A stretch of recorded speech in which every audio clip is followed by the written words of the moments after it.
They did Miss Sandra, good evening. The Philippines have caught the bulk of the blame, with basketball's governing body rubbing out 13 players, 10 Filipinos and 3 Australians. The Philippines also hit with a heavier fine.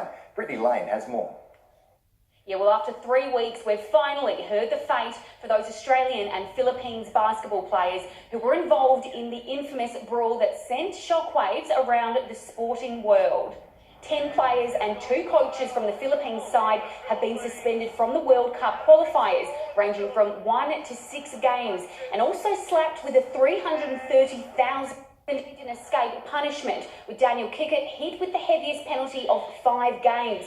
NBA player Thon Maker with 3, and Chris Goulding banned from 1. Now, Basketball Australia also has to pay a fine of just over $100,000.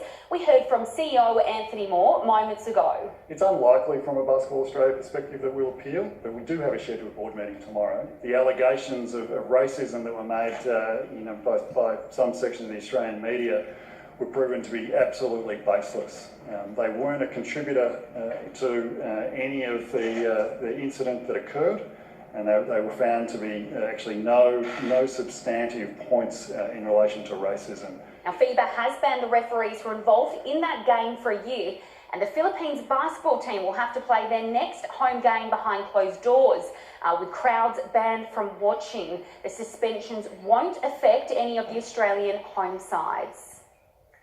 An emotional John Sutton has broken down after having a